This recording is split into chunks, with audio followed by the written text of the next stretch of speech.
தூய ஆவியானவராய் எங்களுக்குள் அசைவாடுகின்ற அன்பின் ஆண்டவரே, உம்முடைய இருப்பு நிலைமையை நீர் எங்களோடு உள்ளுணர்ந்து செயல்படுவதை உணர்கின்ற இந்த நேரத்தில் ஆண்டவருடைய வார்த்தை எங்களை பலப்படுத்த, கடவுளுடைய வார்த்தையின் மூலமாய் நாங்கள் புத்தாற்றல் பெற்றுக்கொள்ள உம்முடைய வார்த்தைக்கு நாங்கள் செவி சாய்க்கின்றோம். அமர்ந்த மெல்லிய சத்தம் எங்களுடைய செவிகளில் துணிக்க எங்களை தாழ்த்துகின்றோம். எங்களோடு கூட இடைப்படுகின்ற இந்த நேரம் எங்களுடைய ஆன்மீக வாழ்வில் மிகுந்த பயனுள்ளதாக, தனிப்பட்ட வாழ்வில் ஏற்புடைய ஆசீர்வாதங்களை சுதந்திரித்துக் கொள்ளக்கூடியதாக இருக்க ஆண்டவர் எங்களோடு கூட இடைப்படும். இயேசு கிறிஸ்துவின் நாமத்தில் ஜெபிக்கிறோம். ஜெபம் கேளும் நல்ல பிதாவே, ஆமென். கிறிஸ்து இயேசுவுக்குள் அன்பார்ந்த இறை மக்களே, ஆண்டவரும் உலக மீட்பரும் ஆகிய இயேசு கிறிஸ்துவின் ஈடு இணையற்ற திருப்பெயரில் இந்த திருவிருந்து வழிபாட்டில் பங்கு பெறுகின்ற உங்களை மறுபடியுமாக அன்போடு கூட வாழ்த்துகின்றேன். பிதாவாகிய கடவுளிடமிருந்தும் அவருடைய குமாரனாம் இயேசு கிறிஸ்துவிடமிருந்தும் நம்மை ஆற்றல் படுத்தி ஆசீர்வதிக்கின்ற தூய ஆவியரிடத்திலிருந்தும் அருளும் அமைதியும் ஆற்றலும் நம் அனைவரையும் ஆளுகை செய்வதாக. நம்முள் இருப்பதற்குரிய வாக்களிக்கப்பட்ட தூய ஆவியானவரை குறித்ததான சிந்தனை பொதிந்த திருமறை பாடங்களை இந்த நாளிலே நாம் படிக்க கேட்டோம். உயிர்த்தெழுந்த திருநாளுக்கு பின் வருகின்ற இந்த 6வது ஞாயிற்றுக்கிழமையிலே உள்ளுரைந்து உடனிருக்கின்ற வாக்குறுதியோடு தூய ஆவியானவர் நமக்கு துணை செய்கின்றதை நாம் சார்ந்திருக்கிற நம்முடைய தென்னிந்திய திருச்சபை நாம் தியானிக்க நம்மை அழைக்கின்றது. The Holy Spirit, promise of the indwelling presence. நம்மோடு உடன் பயணிக்கின்ற அல்லது உடன் வாக்குறுதி அளிக்கப்பட்ட நிலைமையிலே தூய ஆவியானவருடைய ஆளுகை. இன்றைக்கு நாம் வாழ்கின்ற இந்த கிறிஸ்தவ உலகத்திலே வாக்குறுதியின் ஆசீர்வாதம் என்பது பல நிலைமையிலே ஒரு எதிர்பார்ப்பை கொடுத்து விட்டதாக அமைந்திருக்கின்றது. The promise word, வாக்குத்தத்தம் செய்யப்பட்ட அருளுரை அல்லது வாக்குத்தத்தம் செய்யப்பட்ட வசனங்கள் அல்லது வாக்குரைக்கின்ற செயல்பாடுகள் ஒரு மிகப்பெரிய எதிர்பார்ப்போடு இன்றைக்கு கிறிஸ்தவ உலகத்தை அழைத்து சென்று விட்டது. புது வருட வாக்குத்தத்தம், ஒவ்வொரு மாதத்திற்கும் ஒரு புதிய வாக்குத்தத்தம் என்று நாம் வாக்குத்தத்தம் செய்யப்படுதலை ஒரு புதிய உத்வேகத்தோடு அல்லது புதிய உள்ளுரைவோடு கூட உற்சாகமாய் எதிர்நோக்குகின்ற ஒரு விஷயமாக இன்றைக்கு அது அமைந்து விட்டது. இந்த பின்புலத்திலே நாம் புரிந்து கொள்ளுகின்ற ஒரு விஷயம், தூய ஆவியானவர் நமக்கு வாக்குத்தத்தம் செய்யப்பட்டிருக்கின்றார் என்பதை நாம் இந்த பின்புலத்திலே புரிந்து கொண்டவர்களாய் நம்முடைய விசுவாச பயணத்தில் நம்மையும் நாம் சார்ந்திருக்கிற திருச்சபையையும் ஒரு புதிய வாழ்வியலுக்கு நேராக வழிநடத்துகின்ற சூழலிலே நம்மை ஒருங்கிணைத்துக் கொள்ள அழைக்கப்படுகின்றோம். இந்த ஆவியானவர் வாக்குத்தத்தம் செய்யப்பட்டிருக்கிறார் என்பது ஒரு இறையியல் சார்புடைய உண்மையை நமக்கு புலப்படுத்துகின்றதாய் இருக்கின்றது. ஆகவே பெந்தேகோஸ்தே திருநாளை சந்திப்பதற்கு முன்பதாக, அதற்கு முந்தின ஞாயிற்றுக்கிழமையிலே நாம் இந்த ஆவியானவர் வாக்குறுதி செய்யப்பட்டவராய் நம்மை சந்திக்கிறார் என்பதை புரிந்து கொண்டு அதை தியானிப்பதற்கு நாம் இந்த நாளின் தியான உரையிலே அழைக்கப்படுகின்றோம். அடுத்த ஞாயிற்றுக்கிழமை பெந்தேகோஸ்தே ஞாயிற்றுக்கிழமை, அதாவது உயிர்த்தெழுந்த திருநாளுக்கு பின் வருகின்ற 7வது ஞாயிறு, 50வது நாள் என்று சொல்லப்படுகின்ற ஒரு ஞாயிற்றுக்கிழமை, அதாவது உயிர்த்தெழுந்த நாளுக்கு பின் வருகின்ற 50வது நாள். இந்த பெண்டகாஸ்ட் என்கின்ற வார்த்தை 50 என்கின்ற பொருளை குறிக்கின்றது. ஆக 7 ஞாயிற்றுக்கிழமைகள், 7 × 7 49 முடிந்து 50வது நாளிலே இந்த பெந்தேகோஸ்தே திருநாளை ஆசரிக்க இருக்கின்றோம். இந்த பெந்தேகோஸ்தே திருநாள் தான் திருச்சபைக்கு தூய ஆவியர் அருளப்பட்டதை நினைவு கூறுகின்ற ஒரு திருநாள். அடுத்த வாரத்தில் அதை நாம் தியானிப்பதற்கு முன் இந்த ஞாயிற்றுக்கிழமையிலே பரிசுத்த ஆவியானவர் திருச்சபைக்கு வாக்குத்தத்தம் செய்யப்பட்டிருக்கின்றார் என்பதை தெளிவுபடுத்துகின்ற வகையில்தான் நம்முடைய தென்னிந்திய திருச்சபை இந்த நாளிலே வாக்குறுதி செய்யப்பட்ட ஆவியானவரை குறித்ததான சிந்தனையை நமக்கு கொடுக்கின்றது. மூவொரு கடவுள், திரித்துவ கடவுளிலே ஒருவர் தூய ஆவியர் என்பதை நாம் அறிந்திருக்கின்றோம். One among the most Holy Trinity.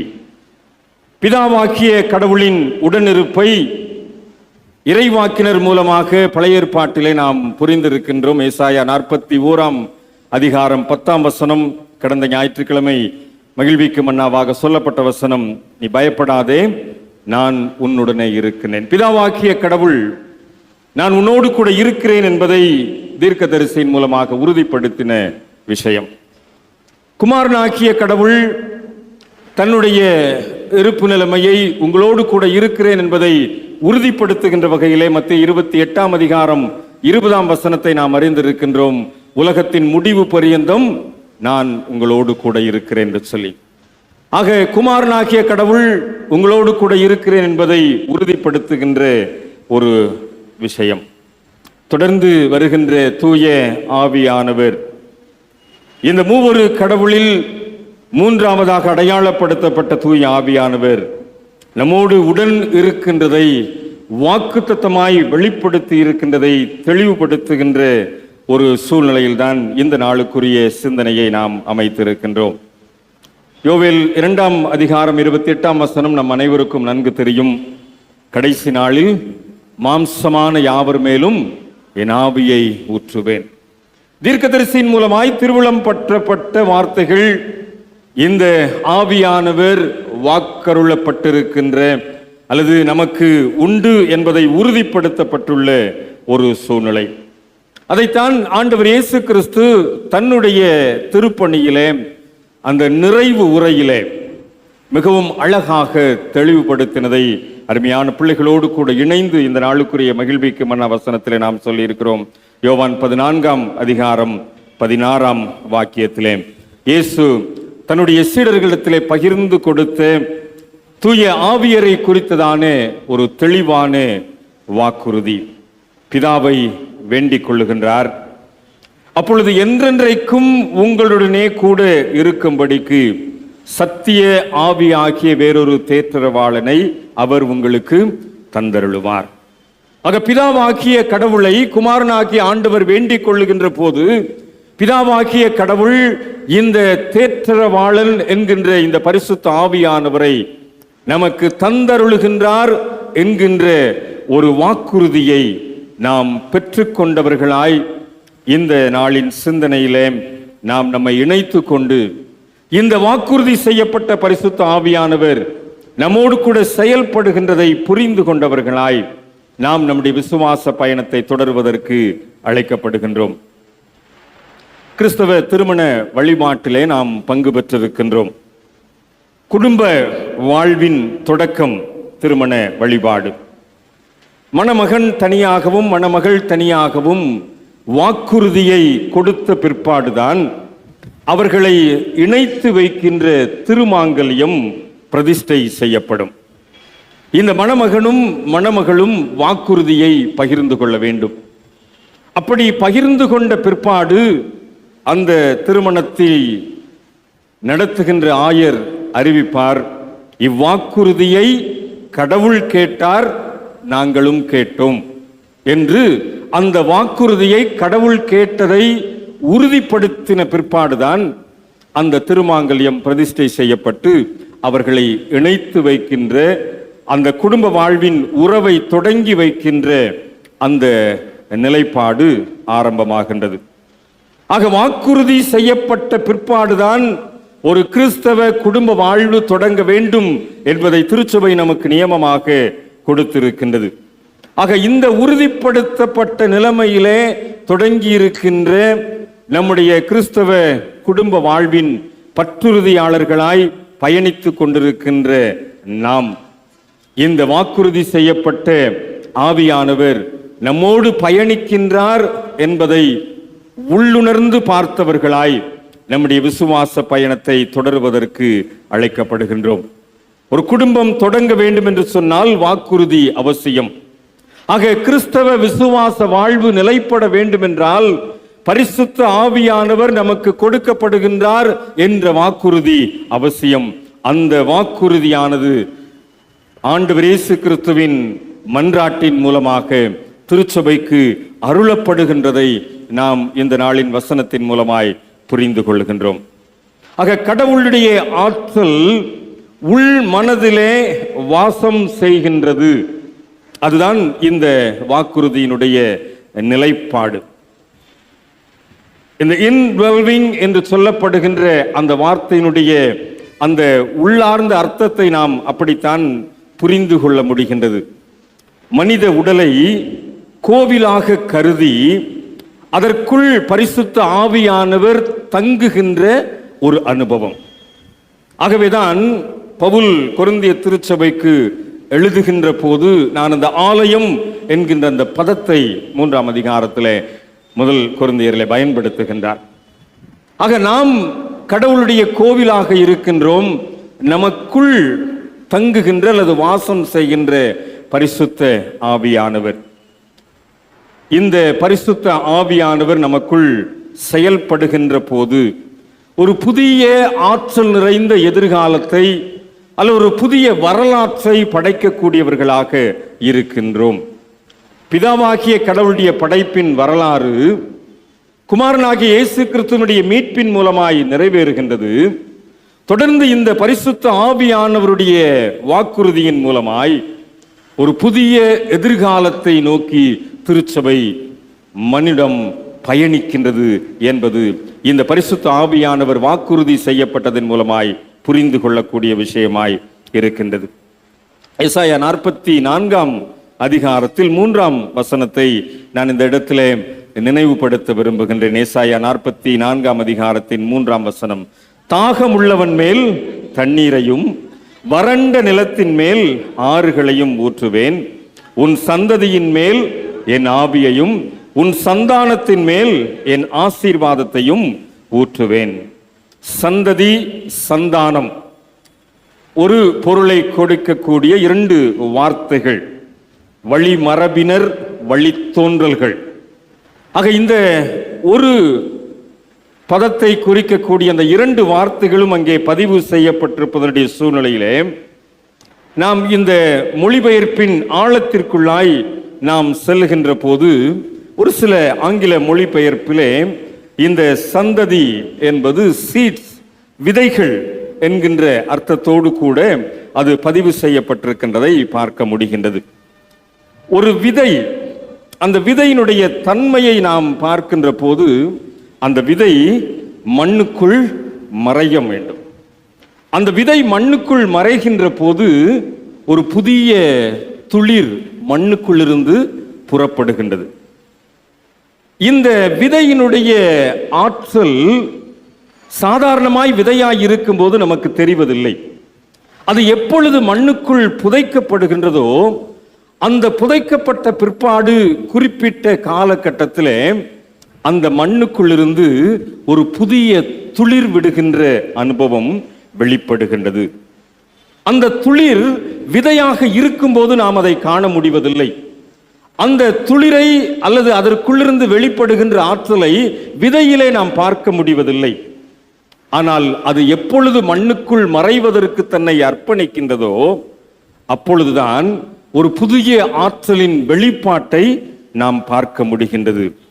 இந்த புரிந்து கொள்ளலில்தான் தீர்க்கதரிசி ஏசாயா இந்த வார்த்தையை பதிவு செய்கின்றார்.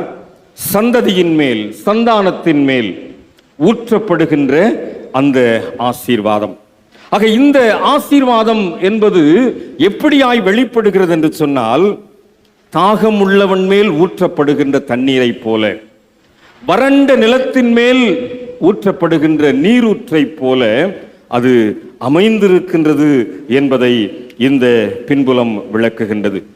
ஆக ஒரு விதை ஒரு புதிய துளிரை அல்லது ஒரு புதிய ஆற்றலை வெளிப்படுத்துகின்ற போது அதனுடைய எதிர்காலம் எப்படி ஒரு வளமை மிக்கதாய் அமைவதற்கு அது இந்த உலகத்திற்குள் வெளிப்படுகின்றதோ, ஒரு புதிய வரலாற்றை, ஒரு புதிய எதிர்காலத்தை நோக்கி அது பயணிக்கின்றதை நாம் காண முடிகின்றதோ, அது போலத்தான் இந்த தூய ஆவியானவர் நமக்கு அருளப்படுகின்ற அந்த வாக்குறுதி என்பது நம்முடைய வாழ்வை ஒரு புதிய எதிர்காலத்தை நோக்கி பயணிக்க வைக்கின்றது என்பதை நாம் புரிந்து கொள்ள அழைக்கப்படுகின்றோம். இந்த தூய ஆவியானவர் வாக்குறுதி செய்யப்பட்டதன் மூலமாய் ஒரு புதிய எதிர்காலம் நமக்கு முன் வைக்கப்பட்டிருக்கின்றது. ஒரு புதிய வரலாறு நாம் படைப்பதற்காக காத்திருக்கின்றது. ஆக இதுதான் இங்கே இந்த தூய ஆவியானவர் நமக்கு வாக்குறுதி செய்யப்பட்டதனுடைய பின்புலமாய் நாம் புரிந்து கொள்ள முடிகின்றது. இன்றைக்கு தாகத்தோடு இருக்கின்ற போது அந்த தண்ணீர் எப்படி அந்த ஒரு அவசியமாய் அத்தியாவசியமாய் இருக்கின்றதோ, அதை போல தூய ஆவியானவர் நமக்கு கிடைக்க வேண்டும் அல்லது தூய ஆவியானுடைய செயல்பாடு நமக்குள் இருக்க வேண்டும் என்பது திருச்சபைக்கு அத்தியாவசியமான ஒரு காரியம் அல்லது அவசியமான ஒரு செயல்பாடு. வறண்ட நிலம், த ட்ரை லேண்ட், ஒன்றுமே இல்லாமல் காய்ந்து போன பூமி. இந்த காய்ந்து போன பூமியிலே ஆறுகள் ஊற்றப்படுகின்ற போது எப்படி அந்த வறண்ட அல்லது காய்ந்து போன ஒன்றுமில்லாமல் போன நிலம் ஒரு செழிப்பின் சூழ்நிலைக்குள்ளாய் கடந்து வருவதற்குரிய எதிர்காலம் அமைகின்றதோ, அதை போலத்தான் இந்த தூய ஆவியானவர் நமக்குள் செயல்படுகின்ற போது அந்த விதைக்குள் இருந்து புறப்படுகின்ற ஒரு புதிய துளிரை போல நம்முடைய வாழ்க்கையிலே ஒரு புதிய எதிர்காலத்தை ஆண்டவர் தூய ஆவியானவர் மூலமாய் நமக்கு வைத்திருக்கின்றார். அதைத்தான் வாக்குத்தத்தம் செய்திருக்கிறார் என்பதை இந்த நாளிலே நாம் புரிந்து கொள்ள அழைக்கப்படுகின்றோம். பல நேரத்திலே நாம் சோர்ந்து போவதுண்டு, பல நேரத்திலே நாம் இலக்கரித்து போவதுண்டு, பல நேரத்திலே நம்முடைய வாழ்க்கையிலே முடிவு என்கின்ற அத்தியாயத்தை மாத்திரமே பார்த்து கொண்டு வாழ்கின்ற நிலைப்பாடுகள் உண்டு. ஆனால் இந்த தூய ஆவியானவர் நமக்குள் இருக்கின்றார் என்பதுதான், இந்த தூய ஆவியானவர் நம்மோடு பயணிக்கின்றார் என்கின்ற வாக்குறுதிதான் நம்முடைய வறண்டு போன நிலத்தை அல்லது தாகமுள்ள சூழ்நிலையை ஒரு நல்ல நீரூற்றின் எதிர்காலத்திற்குள்ளாய் வழி நடத்த வல்லமையுள்ளதாய் இருக்கிறது என்பதை இந்த தூய ஆவியானவரின் வாக்குறுதி நமக்கு புலப்படுத்துகிறது என்பதை நாம் தெளிவுபடுத்திக் கொள்வோம். இந்த தூய ஆவியானவர் நமக்குள் செயல்படுகின்ற போதுதான் நம்முடைய வறண்ட நிலம் அல்லது நம்முடைய காய்ந்து போன வாழ்க்கை அல்லது நம்முடைய செயலற்று போன சூழ்நிலைகள் ஒரு மாற்றத்தை நோக்கி, ஒரு நல்ல எதிர்காலத்தை நோக்கி, ஒரு புதிய அனுபவத்தை நோக்கி புறப்பட்டு வருகின்றது என்பதை நாம் புரிந்து கொள்ள அழைக்கப்படுகின்றோம். கிறிஸ்தவ மரணத்திலே நாம் பூமிக்குள்ளாக சரீரத்தை புதைக்கின்ற போது ஒரு எதிர்காலம் உண்டு என்கின்ற நம்பிக்கையோடு கூட தான் நம்முடைய மரண வழிபாடு அமைந்திருக்கின்றது. அதற்குரிய ஜெபங்கள் அப்படித்தான் அமைந்திருக்கின்றது. இதோடு கூட முடிந்து போகவில்லை. மனிதனுடைய வாழ்க்கை மரணத்தோடு கூட முடிந்து போகவில்லை. ஒரு புதிய எதிர்காலம் உண்டு. ஆகவேதான் அந்த மரணத்தின் சூழ்நிலையிலே உயிர்த்தெழுதலின் நம்பிக்கை உண்டு என்று இவருடைய சரீரத்தை அடக்கம் செய்கிறோம் என்கின்ற பதத்தை நாம் பயன்படுத்துகிறோம். ஆக உயிர்த்தெழுதல் என்பது செத்து போனதற்கு பிற்பாடு இருக்கின்ற ஒரு அனுபவம், மரணத்திற்கு பின் உள்ள அனுபவம், இல்லை என்று சொல்லப்பட்டதற்கு பின் இருக்கின்ற அனுபவம், அதுதான் உயிர்த்தெழுதல். ஆக இந்த விதை மண்ணுக்குள் போன உடனே அதோடு கதை முடிந்து விட்டது என்று நாம் நினைத்து விட முடியாது.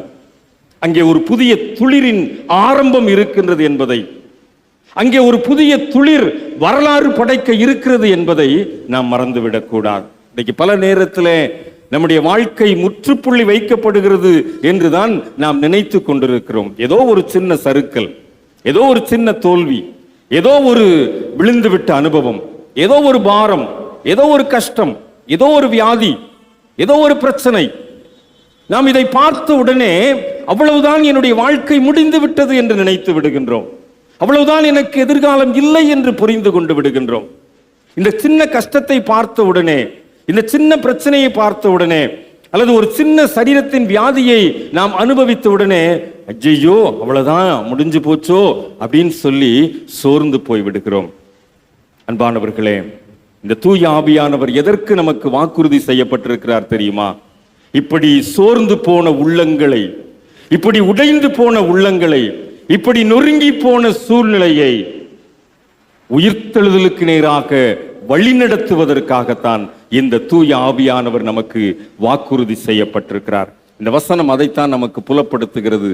சந்ததியின் மேல், சந்தானத்தின் மேல் அந்த ஆசீர்வாதம் என்பது விதைகள் முளைத்தெழுகின்ற அனுபவத்தை குறிக்கின்றது. விதைகள் ஒரு பெரிய செடியாய் மரமாய் வளருவதை குறித்ததான எதிர்காலத்தை குறிக்கின்றது. ஆக இன்றைக்கு நம்முடைய சந்ததிகள், நம்முடைய சந்தானம், வழி மரபினர் ஒரு புதிய எதிர்காலத்தை நோக்கி பயணிப்பதற்கு இந்த தூய ஆவியானவர் நமக்கு வாக்குறுதி செய்யப்பட்டிருக்கிறார். நாம் மறந்து போக வேண்டாம், சோர்ந்து போக வேண்டாம், மனம் கலங்கி அதைரியப்பட வேண்டாம். ஒரு சின்ன பிரச்சனை, ஒரு சின்ன சோர்வுகள், ஒரு சின்ன வியாதியின் மூலமாய், ஒரு சின்ன பலவீனத்தின் மூலமாய், ஒரு சின்ன கடன் பாரத்தின் மூலமாய், சின்ன சின்ன விஷயங்கள், ஆனால் உயிர்த்தெழுதல் உண்டு என்பதை நாம் மறந்துவிடக் கூடாது. மண்ணுக்குள் போய்விட்டால் அதோடு முடிந்து விட்டது என்பது கிறிஸ்தவ பற்றுறுதி அல்ல. மண்ணுக்குள் போன பிற்பாடு புதிய எதிர்காலம் உண்டு என்பதுதான் நம்முடைய விசுவாசம். அதை நாம் ஒவ்வொரு பிரச்சனையை சந்திக்கும் போதும் நாம் மனதிலே ஏற்றிக்கொள்ள வேண்டும். ஏனென்றால் நமக்கென்று வாக்குறுதி செய்யப்பட்ட தூய ஆவியானவர் நம்மோடு கூட பயணித்துக் கொண்டிருக்கின்றார். இந்த ஆவியானவருடைய பிரசன்னம் நம்மோடு கூட இருக்கின்றது. இந்த ஆவியானவருடைய ஆற்றல் நம்மோடு கூட நம்மை செயல்படுத்தி கொண்டிருக்கிறது, நம்மை இயக்கி கொண்டிருக்கிறது, நம்மை புதிய துளிர் விடுவதற்கு நேராக நம்மை வழிநடத்தி கொண்டிருக்கிறது. மறந்து போக வேண்டாம். விழுந்தது இப்பதான், ஆனா எழுந்திருப்பதற்கு ஆண்டவருடைய கரம் நம்மை நோக்கி நீட்டப்படுகிறது. பேதுரு கடலிலே விழுகின்ற சூழ்நிலை ஏற்பட்ட போது இயேசுவினுடைய கரம் பேதுருவை நோக்கி நீட்டப்பட்டது உண்மை. நீதிமான் 7 தரம் விழுந்தாலும் திரும்பவும் எழுந்திருக்கின்ற அனுபவம். ஆக மறுபடியும் மறுபடியும் புது வாழ்வு உண்டு என்பதை இந்த தூய ஆவியானவர் நமக்கு அருளப்படுவதன் மூலமாய், வாக்குறுதி செய்யப்படுவதன் மூலமாய் புரிந்து கொள்ள வேண்டும். ஆகவேதான் தீர்க்கதரிசி இந்த விதைகளை குறித்து சொல்வதற்கு முன்பதாக அந்த பதத்தை பயன்படுத்துகிறார். தாகம் உள்ளவன் மேல் தண்ணீர், வறண்ட நிலத்தின் மேல் ஆறுகள். ஒரு வறண்ட நிலத்தின் மேல் ஒரு மிக பிரளயமான ஆறு வருகின்ற போது அந்த வறண்ட நிலம் என்ன ஆயிரும்? இருந்த இடம் தெரியாம போயிரும்.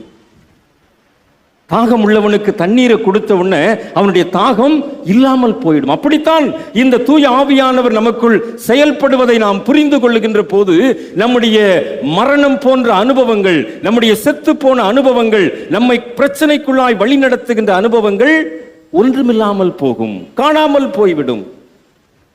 நீரூற்று பிரவாகிக்கின்ற போது எப்படி வறண்ட நிலம் இல்லாமல் போய்விடுகின்றதோ, தண்ணீர் ஊற்றப்படுகின்ற போது எப்படி தாகம் தீர்க்கப்படுகின்றதோ, அதே போல இந்த தூய ஆவியானவருடைய ஆற்றல் நம்மை மேவிடுகின்ற போது நாம் சந்திக்கின்ற சின்ன சின்ன பிரச்சனைகள் ஒன்றுமில்லாமல் போகும் என்பதைத்தான் வாக்குறுதி செய்யப்பட்ட தூய ஆவியானவர் நமக்கு புலப்படுத்துகின்றார். ஆகவேதான் இந்த மனுக்குலத்திற்கு ஒரு புதிய தேற்றரவாளனின் ஆசீர்வாதத்தோடு கூட குமாரனாகி இயேசு கிறிஸ்து அங்கே அனுப்புகின்றதை நாம் புரிந்து கொள்ள அழைக்கப்படுகின்றோம். இன்னும் ஒரு செய்தியை மாத்திரம் நான் சொல்லி நிறைவு செய்ய விரும்புகின்றேன். இந்த தூய ஆவியானவர் நமக்கு வாக்குறுதிப்பட்டிருக்கின்றது உண்மைதான். நம்மை ஒரு புதிய வரலாற்றுக்குள்ளாய் நம்மை வழி நடத்துவது உண்மைதான். ஆனால் இந்த புதிய வரலாற்றை நாம் பயணிக்கின்ற போது நாம் மிகச் சரியாக நமக்குள் நம்மை மறு அர்ப்பணம் செய்ய வேண்டியது அவசியமாய் இருக்கின்றது.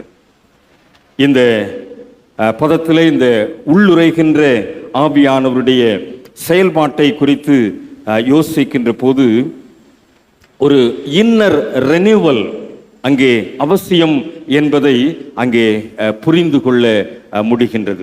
அந்த விதை மண்ணுக்குள்ளாய் அங்கே சென்று செயல்படுகின்ற போது ஒரு இன்ன ரெனிவல், அங்கே உள்ளுக்குள்ள ஒரு மாற்றம் ஏற்படுகின்றது. அந்த மாற்றம் தான் ஒரு புதிய துளிராக என்ன செய்யுது, மண்ணுக்கு மேல வெளியே வருது. ஆக அந்த இன்னர் ரெனிவல் என்பது அவசியமான ஒரு விஷயம். ஆவியானவர் நமக்குள் வாக்கருளப்பட்டு அல்லது நம்மோடு கூட செயல்பட்டு கொண்டிருக்கின்ற போது இந்த இன்னர் ரெனிவல்ல நம்மை நாம் மறு அர்ப்பணம் செய்ய வேண்டியது அவசியமாயிருக்கின்றது. பழைய ஏற்பாட்டு புரிந்து கொள்ளுதலை நீங்க பார்க்கின்ற போது கடவுளால் வழிநடத்தப்பட்ட சில தலைவர்கள், கடவுளால் அபிஷேகம் செய்யப்பட்ட சில தலைவர்கள், இந்த ஆவியானவருடைய உடன் இருப்பு அவர்களை விட்டு விலகுகின்ற ஒரு சில சூழ்நிலைகளை நாம் பார்க்கின்றோம். எப்பொழுது? அவர்கள் தவறு செய்கின்ற போது, பாவம் செய்கின்ற போது. சவுல் அரசனுடைய வாழ்வை நாம் அறிந்திருக்கின்றோம். இந்த சவுல் அரசனுடைய வாழ்வை நீங்கள் வீட்டில் சென்று தெளிவாக படித்து பாருங்கள். அவனுடைய தவறின் சூழ்நிலையிலே ஆவியானவருடைய உள்ளிருப்பு அவனை விட்டு விலகிவிட்டது. சிம்சோனுக்கு ஆண்டவர் கொடுத்த அபிஷேகம். ஆனால் சிம்சோன் தவறு செய்த போது அவனோடு செயல்பட்ட அந்த ஆவியானவர் அவனை விட்டு விலகிவிட்டார். சவுல் அரசனுடைய வாழ்வாக இருந்தாலும் சரி, சிம்சோனுடைய வாழ்வாக இருந்தாலும் சரி, அவர்கள் விழுந்து போனார்கள். காரணம், அந்த இன்னர் ரெனிவல் செய்யப்படலை. அந்த உள்ளுக்குள் அந்த மாற்றத்தை அவர்கள் சரியாய் அனுமதிக்கவில்லை. இந்த தூய ஆவியானவர் நமக்கு வாக்கருளப்பட்டிருக்கிறது. நம்முடைய காய்ந்து போன நிலத்தை செழிப்பா மாற்றுவது மாத்திரமல்ல, அந்த இன்னர் ரெனிவல்ல நம்மை நாமே மறு பரிசோதனை, தற்பரிசோதனை செய்து நாம் வெளியே வர வேண்டும். அதுதான் ஆண்டவர் நம்மிடத்தில் எதிர்பார்க்கின்ற விஷயம். ஆனா தாவீது அதுல மிக சரியா தன்னை அர்ப்பணித்தார். தாவீதும் ஆண்டவரால் அபிஷேகம் செய்யப்பட்ட தலைவர் தான். அவரும் சவுலை போல அல்லது சிம்சோனை போல பாவம் செய்த சூழ்நிலை ஏற்பட்டது உண்மைதான். ஆனால் அவருடைய பாவம் உணர்த்தப்பட்ட போது, நாத்தான் தீர்க்கதரிசி வந்து பாவத்தை உணர்த்துகின்ற போது ஒரு ஜெபத்தை ஏறெடுப்பார் பாருங்க. நம்ம லெந்து காலம் முழுவதும் அந்த 51ஆம் சங்கீதத்தை பாவரிக்க ஜெபமா சொல்லி இருக்கிறோம். அதுல ஒரு மிக அழகான வார்த்தை 11ஆம் வசனம், பரிசுத்த ஆவியை என்னிடத்திலிருந்து எடுத்துக்கொள்ளாதிரும். ஏன்னா சவுல்ட்ட இருந்து அந்த ஆவி எடுத்துக்கொள்ளப்பட்டதை தாவீது உணர்ந்து இருக்கின்றார்.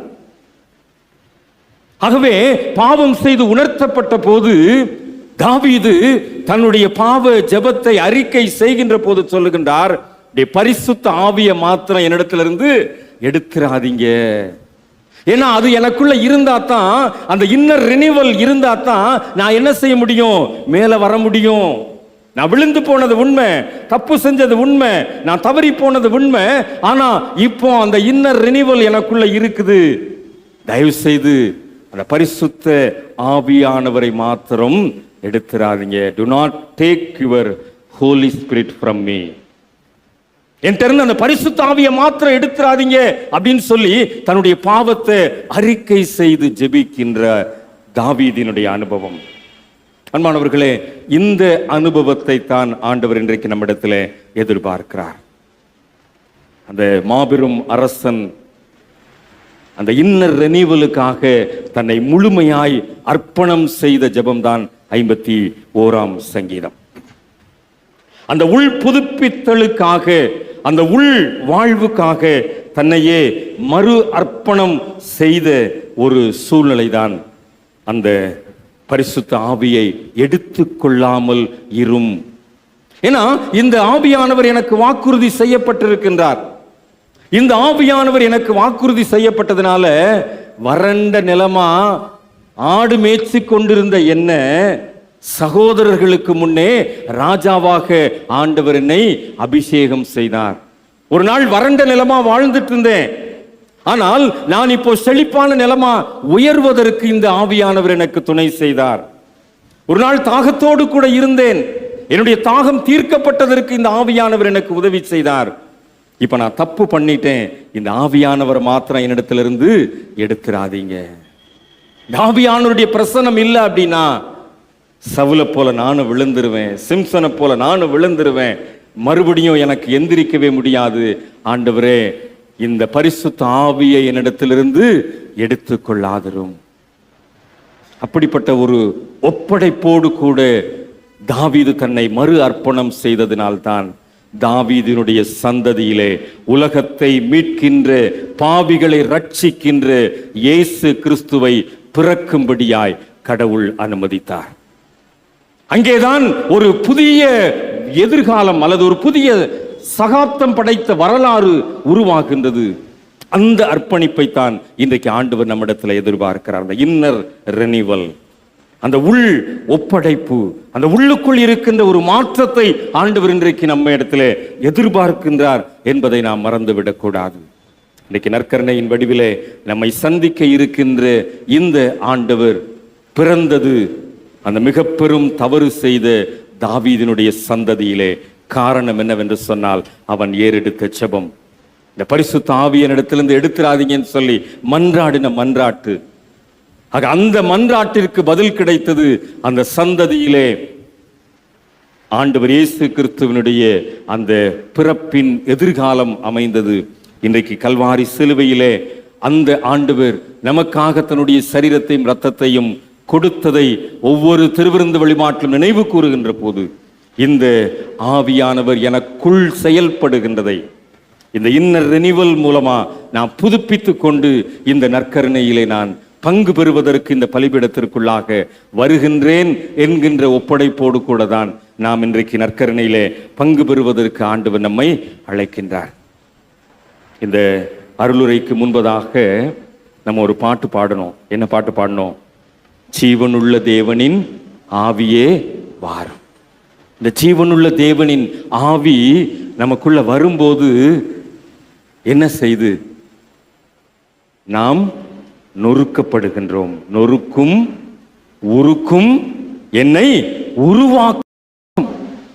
இந்த பலிபீடம் நான் நொறுக்கப்படுகின்ற இடம், நான் உடைக்கப்படுகின்ற உருக்கப்படுகின்ற இடம். இந்த பலிபீடம் நான் உருவாக்கப்படுகின்ற இடம்.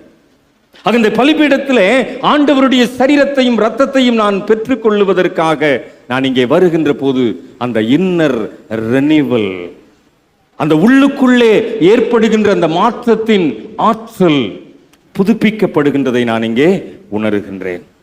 இந்த பலிபீடத்திலே நான் நொறுக்கி உருக்கி உருவாக்கப்பட்ட சூழ்நிலையிலே இந்த உலகத்திற்குள்ளாய் நான் புறப்பட்டு செல்லுகிறேன். அந்த பலிபீடத்திற்குள்ளாய் நான் கடந்து வருகின்ற போது இந்த பலிபீடத்திலே ஆண்டவர் தன்னுடைய சரீரத்தின் இரத்தத்தையும் நான் பெற்றுக்கொள்வதற்காக கொடுக்கின்ற போது இந்த பலிபீடத்தின் ஆற்றல் என்னை நொறுக்கி உருக்கி என்னை உருவாக்குகின்றது. பழைய பாத்திரங்களை நொறுக்கிறத பார்த்துருக்கிறோம். பழைய காரியங்கள் எல்லாம் நொறுக்கி அதுக்கப்புறம் ரீமோல்டு பண்றதுக்காக உருக்கிறத பார்த்துருக்கிறோம்.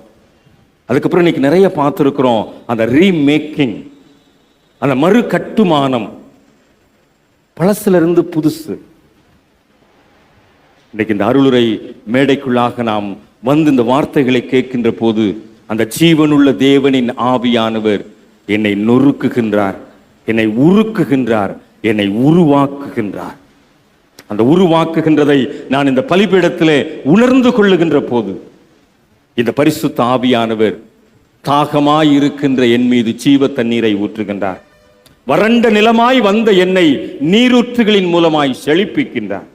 இந்த இடத்துக்கு வருகின்ற போது நான் அந்த இன்னர் ரெனிவலோடு கூட நான் உள்ள வந்தேன் அப்படின்னா, அந்த புதுப்பிக்கப்படுகின்ற எண்ணத்தோடு கூட நான் இந்த இடத்துல விதையா நான் வந்தேன் அப்படின்னா, நான் இங்கிருந்து ஒரு செடியா, ஒரு புதிய துளிரா, ஒரு எதிர்காலத்தின் மரமா நான் இந்த இடத்துல இருந்து புறப்பட்டு செல்வேன்றதுல எந்த விதமான சந்தேகமே இல்லை. அப்படிப்பட்ட அர்ப்பணிப்போடு கூட இன்றைக்கு நாம் இந்த பலிபீடத்தை நோக்கி கடந்து வருவோம் என்று சொன்னால், இந்த பலிபீடம் என்னை நொறுக்கட்டும். தாவீதை நொறுக்கின அந்த அனுபவம், தாவீதை உருக்கின அந்த அனுபவம், தாவீதை உருவாக்கின அந்த அனுபவம் இன்றைக்கு இந்த பலிபீடத்தில் எனக்கு அரங்கேறட்டும் சுவாமி என்று சொல்லி இந்த பரிசுத்த ஆவியானவர் எனக்கு வாக்குறுதி செய்யப்பட்டதை புரிந்து கொண்ட நிலைமையிலே இன்னைக்கு பலிபீடத்திலே உம்முடைய சரீரத்தையும் இரத்தத்தையும் பெற்றுக்கொள்வதற்கு என்னை தகுதிப்படுத்து சுவாமி என்று சொல்லி நாம் கடந்து வருவோம் என்று சொன்னால், சந்ததியின் மேல் அந்த ஆசீர்வாதத்தை, சந்தானத்தின் மேல் அந்த புதிய எதிர்காலத்தை தருகின்ற ஆண்டவர் இன்றைக்கும் நம்முடைய வழிமரபினரை, நம்முடைய வழித்தோன்றல்களை அப்படிப்பட்ட புதிய வரலாறு படைக்கின்ற எதிர்காலத்தின் உருவாக்கமாய் நம்மை உருவாக்குவார் என்பதிலே சந்தேகமில்லை. அடுத்த வாரம் பெந்தேகோஸ்தே திருநாளை ஆசரிக்க இருக்கின்றோம். அதற்கு முன்பதாக இந்த வாக்குறுதியை நாம் பெற்றுக்கொண்டவர்களாக இந்த ஆவியானவர் என்னை நொறுக்கி உருக்கி உருவாக்கி இந்த உலகத்திற்குள்ளாய் அனுப்பி இருக்கின்றார். ஒரு புதிய பெந்தேகோஸ்தே அனுபவத்தை பெற்றுக்கொள்வதற்கு ஆண்டவர் என்னை தகுதிப்படுத்துகிறார் என்ற உணர்வோடு கூட நம்மை மறு அர்ப்பணம் செய்வோம். ஆண்டவர் நம்மை ஆற்றல் படுத்தி பலிபீடத்திற்கு நேராக நம்மை அழைத்து வருவாராக. தலைகளை தாழ்த்தி ஜெபம் செய்வோம். கிருபையும் இரக்கம் நிறைந்த நல்ல தகப்பனே, நீர் எங்களுக்கு தந்த பலிபீடத்திற்காக நன்றி செலுத்துகிறோம்.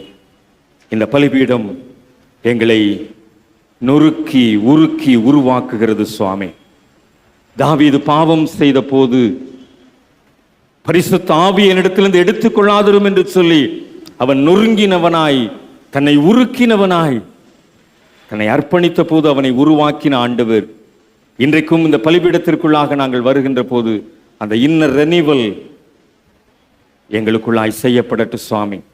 விதைகளாய் நாங்கள் வந்து புதிய துளிர்களாய் புறப்பட்டு செல்ல அருள் தாரும் சுவாமி. செத்து போய் நாங்கள் வந்திருந்தாலும் உயிர்த்தெழுதலின் அனுபவத்தோடு கடந்து செல்ல உதவி செய்யும். அப்படிப்பட்ட கிருபைகளை இந்த பலிபீடத்திலே ஆண்டவர் எங்களுக்கு தருவீர் என்ற நம்பிக்கையோடு உடைய கரத்தில் எங்களை தாழ்த்துகின்றோம். இயேசு கிறிஸ்துவின் நாமத்தில் ஜெபிக்கிறோம் நல்ல பிதாவே, ஆமென்.